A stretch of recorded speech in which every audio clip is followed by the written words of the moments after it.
దాత్రి, రేపు పూజకి అంకుల్ వాళ్ళని కూడా పిలువు. బాబుని కూడా ఎవరూ చూడలేదు కదా, అందరూ ఉంటే బాగుంటుంది.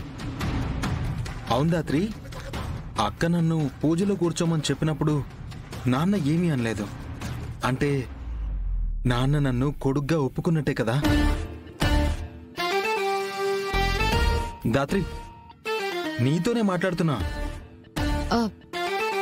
దేని గురించి అంతలా ఆలోచిస్తున్నావు? యువరాజ్ గురించి. కేదార్, నువ్వు పూజలో కూర్చుంటానంటేనే ఇంత గొడవ చేశాడు కదా. అలాంటిది రేపు నువ్వు పూజలో కూర్చుంటే తను ఊరుకుంటాడా? వచ్చిన వాళ్ళందరి ముందు గొడవ చేయడు కదా దాత్రి. వచ్చిన వాళ్ళ ముందు గొడవ చేయడు, కానీ అసలు పూజను జరగనిస్తాడా? మావయ్య గారి ముందు నిన్ను దోషం చేసి ఇంట్లో నుంచి పంపించడానికి ప్లాన్ చేసి మావయ్య గారినే చంపాలని చూసినవాడు.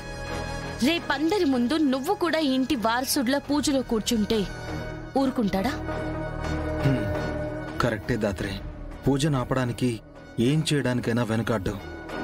అవును, రేపు పూజ అయ్యే వరకు నువ్వు వదిన మాత్రం చాలా జాగ్రత్తగా ఉండాలి. పోనీ నన్నేమైనా యువరాజ్తో మాట్లాడమంటావా? కేదార్లా కాదు, కేడీలాగా. వద్దు, యువరాజ్కి ఇది చాలా ఇంపార్టెంట్. నువ్వెలా చేసినా ఏం చెప్పినా ఊరుకోడు. మనమే కొంచెం జాగ్రత్తగా ఉండాలి. సరే దాత్రి, కానీ రేపు యువరాజ్, నిషి, పిన్ని ఎవరేం చేసినా పూజ జరిగేలా చేయాలి. నా మేనల్లుడికి ఏ దోషం లేకుండా చూసుకునే బాధ్యత నాది.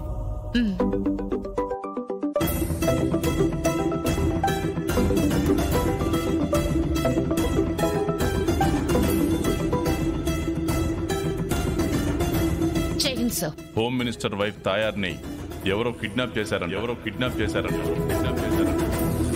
తాయార్ని కిడ్నాప్ చేశారా? ఎవరు సార్? తెలీదు. మీరిద్దరూ వెంటనే బయలుదేరి ఆఫీస్కి రండి.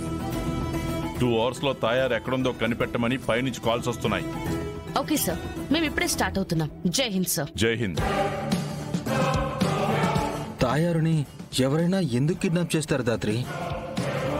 ఎందుకు కాదు, ముందు ఎలా కిడ్నాప్ చేశారో తెలుసుకోవాలి. తాయార్ రేంజ్ తెలిసిన ఎవరు కూడా ఆవిడతో పెట్టుకోవాలనుకోరు.